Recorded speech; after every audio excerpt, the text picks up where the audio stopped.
I am resident of Colorado for YouTube. Jules Sains, that's my buddy Patrick McCray, that is my buddy Alan Gallant. We are here to continue our Star Trek movie reviews of Star Trek Into Darkness, the second of J.J. Abrams' films. This is directed by J.J. Abrams. He is back. The writers are back. Uh, Produced by J.J. Abrams. Cinematography is Dan Mendel. Let's see, music by same guy. Release dates April 23rd, 2013, Sydney. May 15th, 2013, United States. Budget 185 to 190 million. Box office Yeah, I $467.4 million think that's more than Star Trek made, I think. I think so too. It's also got a bigger blockbuster budget. I think by at least several tens of millions of dollars. That it's getting up close to $200 million, which in 2013 was qualified as a blockbuster budget. Yeah. Yeah. So when did you guys first see this? At this point, I sort of ratcheted back down, Mhm. and now it was opening month. Mhm. It was at some point I caught up with it, but for some reason it did not feel like a must see feature. There was enough sort of controversy with the con business, and of course J.J. Abrams he's kind of vanished as a filmmaker now. So he's talking about him in the past tense. Mhm. Abrams had this intense love of surprise and secrecy. So his films were really, really like almost like something out of William Castle. Were just cloaked in mystery. Even the fact that Khan was a character in it was because it kind of goes. I have to confess I didn't watch this movie tonight, but I've seen it just a number of times. Doesn't Khan Yes. go by a different name for a while? Yeah. Yes, he had a false name because he was working for he had infiltrated Starfleet. Yeah. So what'd you go at? Something like that. He ended up blowing up the Well, yeah, I mean, I saw archives. that. Yeah, I was just wondering about his alias because that's what Cumberbund was listed as in the Yes. in the credits for a long time on Yeah. IMDb. Yeah. Yeah. Yeah. Uh, Alan, when did you first see this? First week. Cool. Cool. What did you guys make of the plot here, Patrick? Well, I had very mixed feelings about it. At the time, I was making a show that everyone should go out and listen to, Star Trek: The Continuing Mission, and we had just done probably an arc that lasted a year. It was an audio show, and the climax of it was eerily like Into Darkness. It was, done with a false war, that was used to in this case it was with the Romulans. Yes. And I remember when the movie came out, I talked to my co-writer, and David just said, "Well, it's nice to see that they watch Continuing Mission." He was joking, Yeah. but I think at that point after 9/11 and so on, it was on everyone's mind. Mm-hmm. The invasion of Iraq and so on.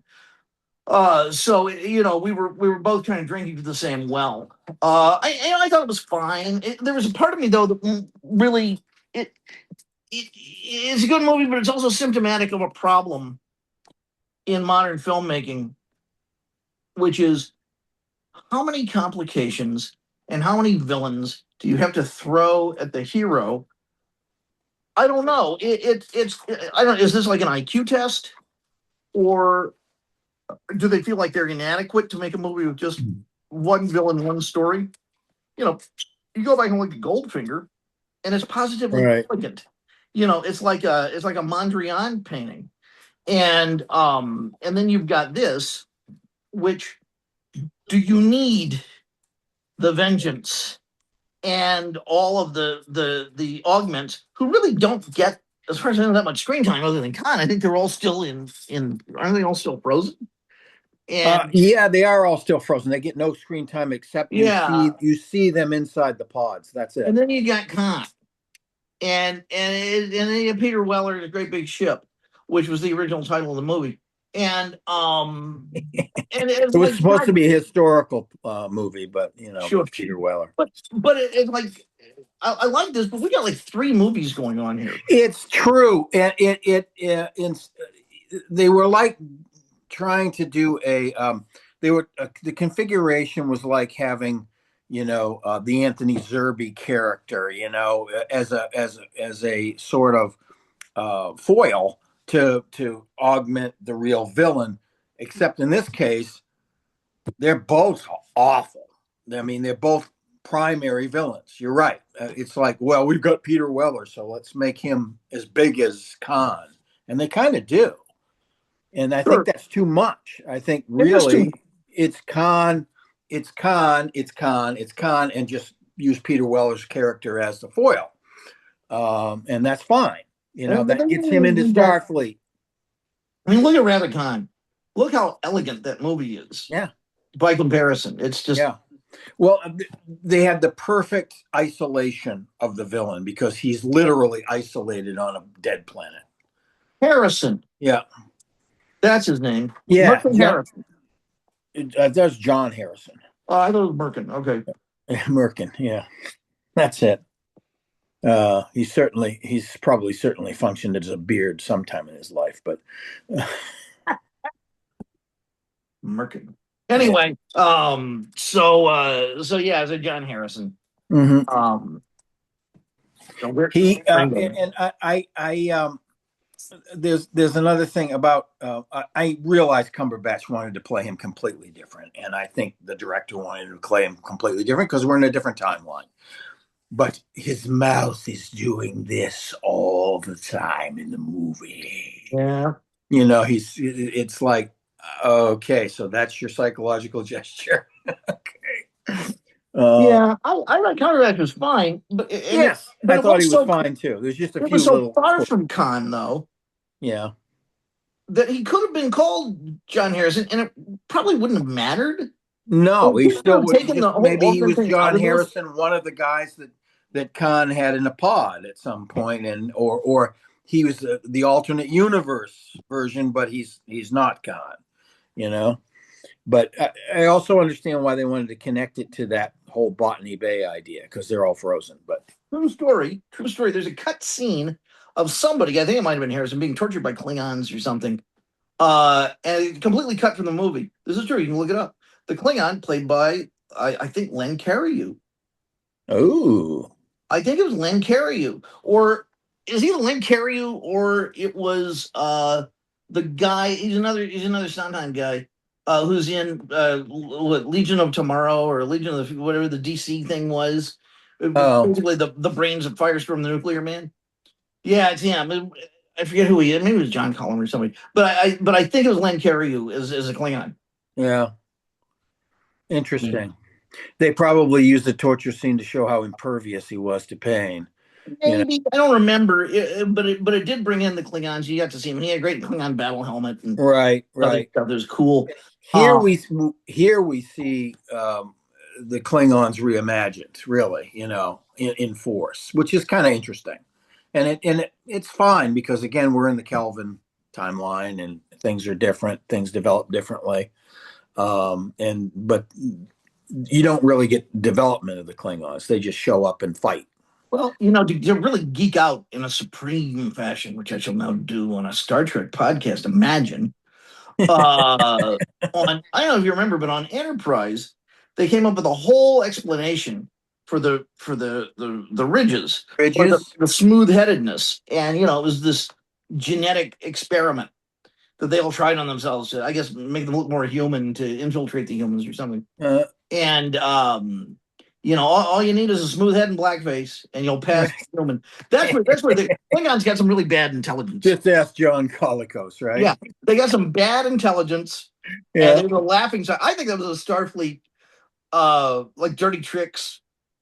Thing. Section 31 came out, and I convinced him to go in blackface. That's right. Seriously, the next time you see him watch, they really did it.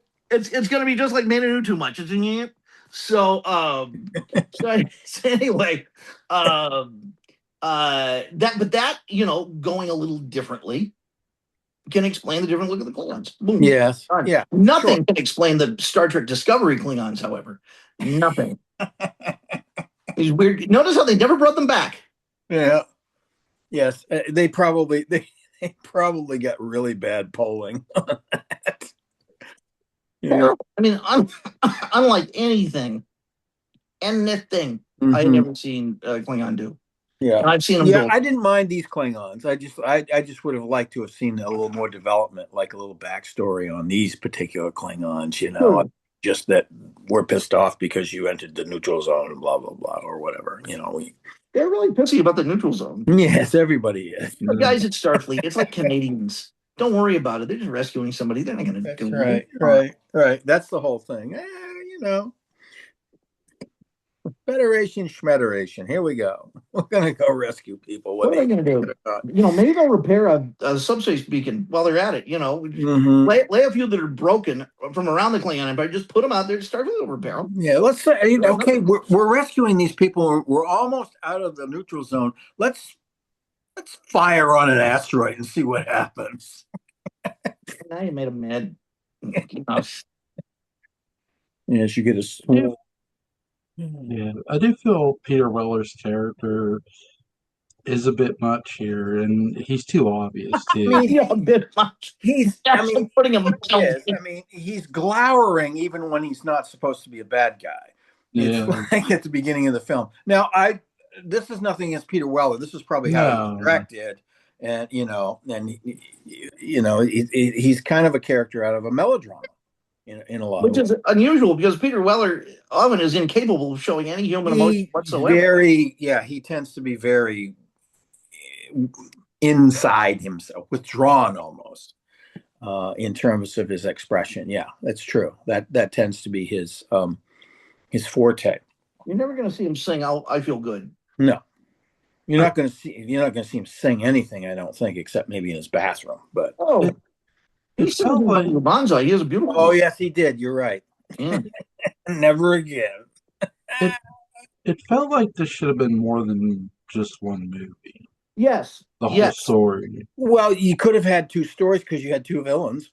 Yeah. I mean, it's just, you had this guy who was a megalomaniac who wanted to start a war in order to take over the Federation, basically. Mm-hmm. And then you had this other megalomaniac that wanted to just blow everything.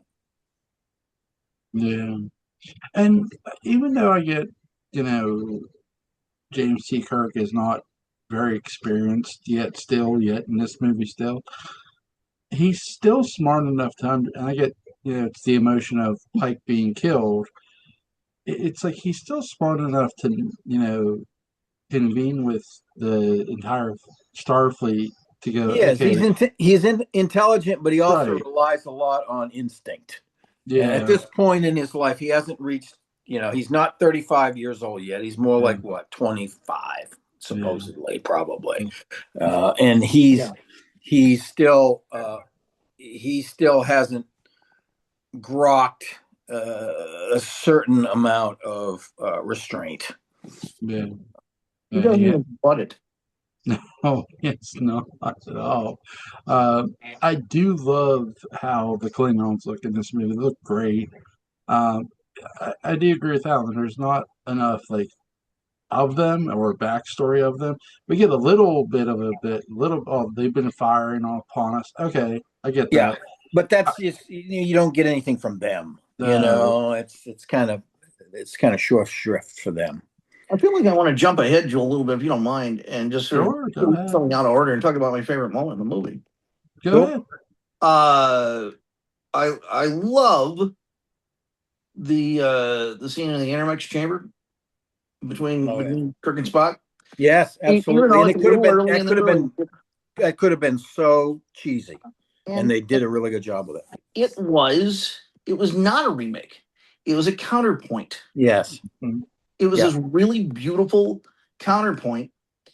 And then when Kirk's dead, watching Spock in a very controlled manner lose it.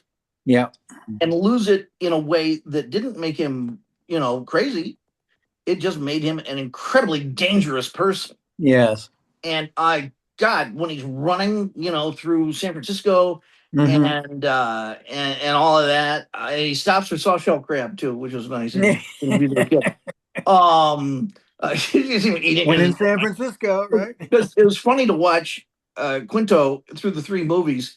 Clearly, he was enjoying the success of the Star Trek films because he weighs more and more in each film. He's real doughy by the third one. But yeah, just watching him tear around. He's on top of the shuttle. He's fighting Khan. Yeah. Wow, that was just great. That Yeah. I got something that I always wanted that I never knew I always wanted. Yeah, cool. Alan, what's your favorite scene? I would say it's pretty close to that, and certainly the chamber aspect of it was really good, and I like the way it developed into resurrection. I love the way it sort of just, oh my God, he's going to kill him, but he can't kill him because if he kills him, and all of this sort of things going on, and Uhura gets interjected into it, which is surprising. Yeah. And she gets to do her thing, be an autonomous kick-ass, and so all of that chain of scenes. And according to Be a Good Geek, it's the part of the movie we're supposed to like the least. Because it's out of character, which I don't believe in. Because events can push people in all sorts of different directions. Sure. And if it's written in a movie, it's not out of character. It just expands what the character is. Right. So, I feel very strongly about that. And it's the stuff that's a Rathacon, and I'll go, oh, have you seen this before? It's like, have you really? No, not really. Not really. No, we haven't. And it's an idea that you have heard of before, but it's not executed the same way at all. And it's really interesting to see what that situation would be like if they were reversed and if Khan weren't dead. Right. Because he's already dead in Wrath of Khan, by the time all that stuff happens. Right. Yeah. And this one, they just sort of freeze him, which is kind of the ultimate punishment anyway. They just completely we're just going to make you completely impotent. We're going to, this powerful guy, we're going to freeze you. We're going to leave you in that pod. Maybe another 300. But they thaw him out to fight Dr. Evil in 1997. So. Give him an eye patch and a pipe. He's on. I'll give you my favorite scene. I'll tell you what I wish this movie would have been here in a moment. Some of my favorite scenes, though we don't get much development backstory with the Klingons, we do get Spock and Uhura's relationship developed a little further here, which I like. Yeah. Because they're playing off the first movie. I do love the interaction between Scotty and Kirk really well because Scotty's taking a stand. He's like, "No, this is wrong." Yeah, and I like that because, hey, we do hear. Look, it's one thing to hear Spock disagree with Kirk. That happens, but Scotty, great scene. Mm-hmm.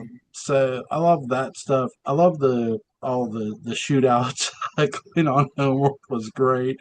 That whole sequence great, and the fight sequence in San Francisco.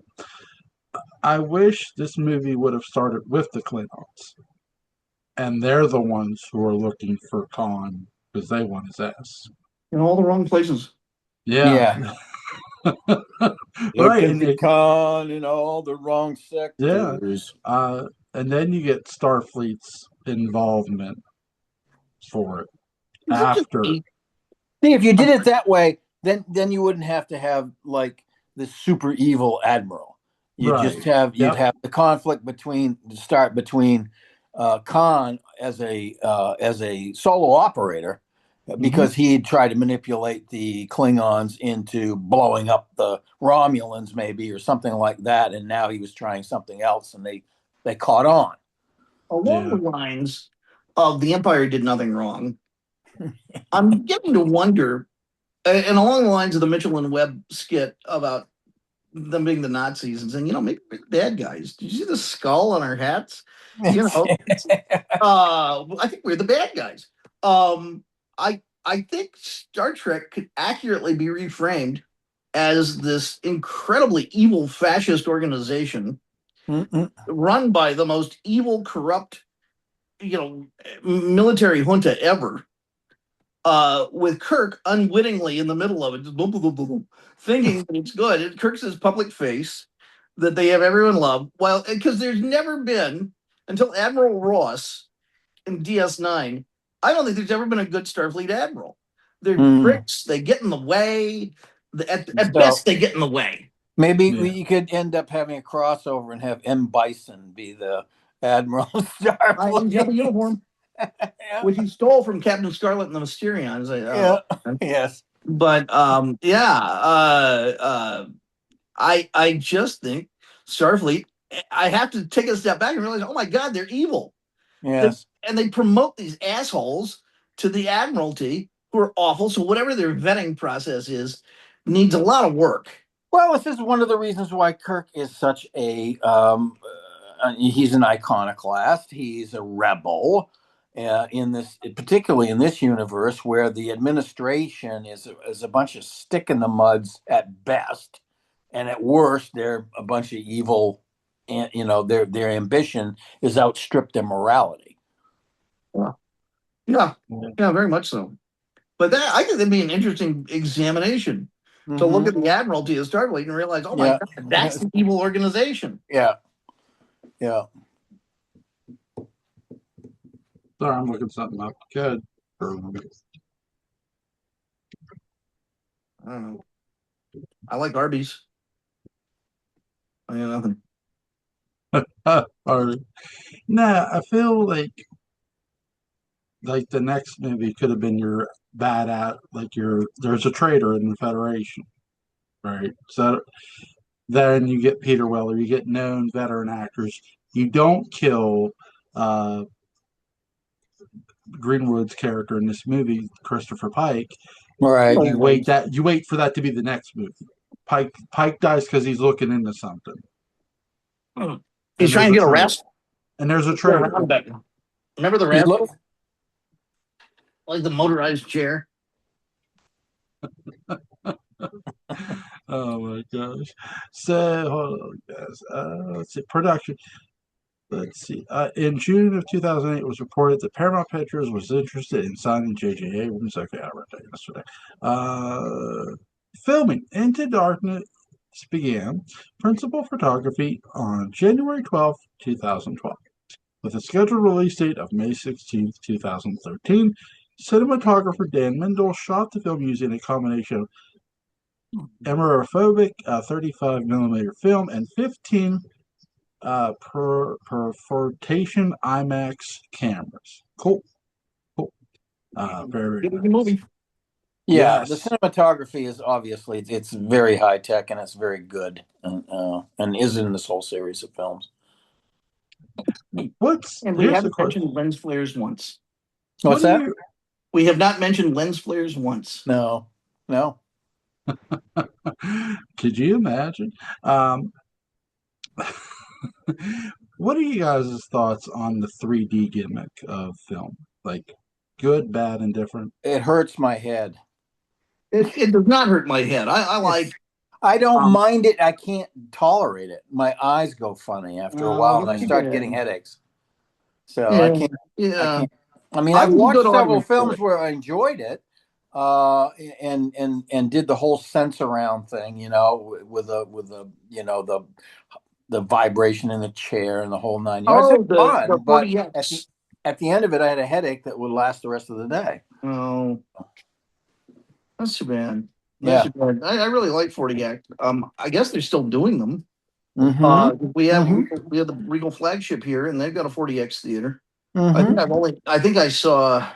Oh gosh, what's that English thing that the rich English people? It has multi-generational. It started out on PBS.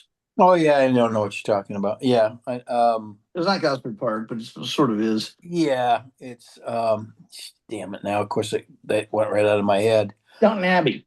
Yes, I saw Downton Abbey in 40X, which was no kidding. No, I am kidding.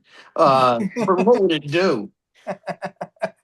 It goes up and down with class mobility. Well, every time a car drove up, you That's right. But that's you smell the boiling. Have somebody throw boiling pot of tea at somebody. You smell the boiling brisket. Another bad boiled dinner somewhere. You can always smell the faint whiff of condescension towards the audience. That's right. That's true sense around. You know, they have these stench pots underneath of certain seats. Jewel, you missed out. You missed out on Sense Around. Sense Around was pretty cool. It was just a big subwoofer in the middle of the audience. Yeah. Just because vibrated your ass off, basically. I saw Battlestar Galactica in Sense Around. Yeah. Cool. Yeah. Cool. It still didn't help it. It was still a good movie. I wasn't really a moviegoer when Earthquake came out, but that was one of the big sense around movies of its time. I didn't see that in Sense Around, but I saw, because they made a few, not many. So Battlestar Galactica was released in Sense Around, and a roller coaster with George Siegel. Oh my God. Yeah. Alan, I have the perfect 3D movie for you. It will not hurt your head because you don't need the glasses. Because even if you don't have the glasses, they still, even if you watch it in 2D, they still show the 3D effects, sort of. Friday the 13th, Part 3 in 3D. Oh, I saw that in 3D. Yeah. Well, I saw Jaws 3D in 3D. Yes. I'll tell you, my favorite 3D movie of that era was of the new era, was one of the very first, and that was My Bloody Valentine in 3D. Ooh. They did the remake of House of Wax in 3D as well, I think, because they've done the original in 3D. The thing with My Bloody Valentine is there were two effects in that movie that used 3D supremely well. Supremely well. And they were so subtle. One of them it was a foggy night, and I think there were cops out with flashlights. And it was just the beam of light cutting through the fog was great. And then early in the movie, there's been some sort of carnage or something, and the camera's traveling around, and it goes through a rib cage. But it was really cool. It didn't feel like a gimmick. It just really immersed you in what was going on. That was good 3D. Yeah. The idea is to show some kind of excellent novelty with it. And explore the one thing that you can't explore, which is depth. Yeah. Scale 1 to 10, what do you guys give us a movie? Give this a 9. 9. I like it a lot. It's just got a few things that are just flawed. So, like the double villain thing doesn't quite work. It's too competitive. And Cumberbatch's mouth kind of bugs me. But other than that, I mean, he does a great job. Other than that, that's just a quirky thing for me. That's all. It's interesting. Both he and Martin Freeman wound up in the Marvel universe, but I don't think they ever shared the screen. No, maybe not. Yeah. Interesting. Yeah, because Cumberbatch, of course, the Doctor Strange. One of the worst American accents I've heard in a long time. It gets better. It's like he went to Yale or Harvard with William F. Buckley or something and tried to pick him up. If I had made Doctor Strange, very seriously, if I made Doctor Strange after about the third day shooting, I just would have said, Benny, we're just going to make him from England. Mm-hmm. No one's going to care. Yeah. Really, nobody's going to care. Nobody's going to know.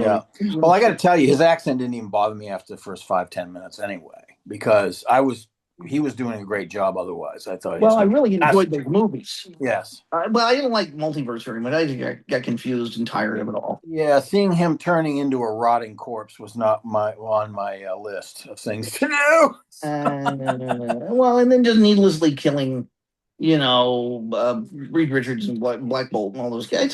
Yeah. That's not what I go to these movies for. No. It's a shame Sam Raimi never got to do his Shadow movie. Really shame.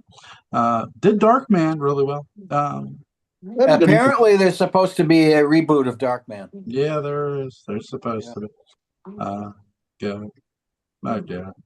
I give this movie a 9. It's really good. It's entertaining. Despite the too many villains, you got a little bit. It still moves pretty well. Yeah, it doesn't slow down. That's what I'll say about these movies. They may be 2 hours long, but they don't fucking feel it at all. No. One bit. Guys, third Star Trek movie Friday night. Is that okay? Yeah. Which one is it? Is it Star Trek Who Gives a Shit? What was the title? Yeah. That's what it's called. Star Trek. Who gives a shit? Yeah, it's Star like Star Trek. Trek. Oh, why We're bother? never making another one. What was it? I don't even remember the name of it. Audience Betrayal, I think, was the name. What was it? I No, can't it wasn't remember the name of it. no. Star Trek. What was the name of the third? Star Trek Fecal Touch. No, but seriously, what was it? I don't remember that. Yeah, I've got to look it up. Beyond. Star Trek Beyond. That's right. It's with the woman that played the mummy in the new Mummy movie. She plays the alien. Which I think was a pretty good movie. I like that movie. She's great. I love her. She's fantastic. I mean, she's physically right for those kind of roles. You know, she's athletic and she moves well. And it was fun to see the debut of the pudgy Tom Cruise. Yeah, I think they puffed his face a little because they were doing like wrinkle removal or something at that point in his career. Oh, I think that's what was going on. Yeah, because I remember at that time he went to a ball game and his face was really round, like he'd had some work done, you know. Yeah. So I don't know that he has like facelifts, but he has a lot of like dermabrasion, planing, and all that kind of stuff. It makes your face swell up for a little while. I think Xeno. It's the curse of Xeno is after him, stuffing him full of statements. Yeah. I hope he's done with the Mission Impossible films. I think he's wrung everything he can wring out of those films. No, I got off the bus with those in the one that had Henry Cavill and his mustache, because I was enjoying it up to a certain point, and then I just stopped and thought, Patrick, you're watching a movie that was written by the stunt coordinators. And Cruise himself. Yeah, and at that point, I just went, oh, it's this. Well, I'm not interested in this. You know, it's like a slasher movie, which the Halloween Danny Bride thing. But there's no build up. It's all just slashing. Yeah, where I realized, you know, when he was going at it with Laurie Strode and all of that, and the house full of traps and stuff, and I just realized a slasher movie kind of essentially dumb because the only thing that's going to take down the slasher at the end of the movie is the credits. That's it. That's the ultimate thing that's going to stop him. The only thing that's going to stop him. That's the end of the movie. Other than that, it just was like itchy and scratchy. Yeah. You know, it's like, I'm going to get you, and I'm going to get you, and I'm going to get you. Oh, who cares? Yeah, when they're done that way, you're right. I mean, there's some that have been done much more creatively than that, including in the Halloween series. But Halloween, yeah, it's a great movie. It's one of the best movies ever made. I love it. Yeah, Jewel, just so you know. Yeah. We'll have to talk some more Halloween. We're going to talk one day. We'll have to talk more Halloween with that. Anything you guys want to add about this movie before we go? No, it's a fun little romp. I enjoy it very much. With a big depressing metaphor at the end. I love the fact that Abrams put together this cast and just did things with them because they're really great. And I was sad to hear that Pine doesn't want to do anymore. He's starting to get a little long in the tooth for it anyway, but at least according to him. Well, how old is Chris Pine? He's almost 50. So you almost can do Star Trek: The Motion Picture. Well, yeah, exactly. Yeah, you really can. Yeah, having Kirk be, but the problem with it is that there was none of that gradual interim period where he becomes Kirk. You know, the Kirk. You know, I did the math, and I think far more time has passed now between Star Trek 09 and now than had passed between when Star Trek went on the air and Star Trek: The Motion Picture. Yes, yes, because it was only 10 years for Star Trek: The Motion Picture, and it has now been 17 years since the first of these films came out. Wow. Yeah. The last film came out 10 years ago. Yeah. So, yeah. Link to Patrick McCray's Dark Shadows Daybook Unbound will be in the description box. Link to Alan Gallant's YouTube channel, Colin's Porch After Dark, will be in the description box. You master reels are out. That's right. That's right. Oh, and on a certain project, it's 387,000 words. Awesome. Cool. Awesome. Fucking awesome. It could be up to 450 pages. Mm, Is what I want to go for. Awesome. cool. Yeah. Awesome. Make it thick. Give it girth. I'll be girthy on it. Make it thicker and more girth than It's excited to get out. Thicker, faster, more exciting. make it have more girth than Tom Lee. Yes. Oh, please. You know what I'm saying. Okay. I'll get one right here. You guys have a good night. Take care, guys. Goodbye. Thank you, Joel.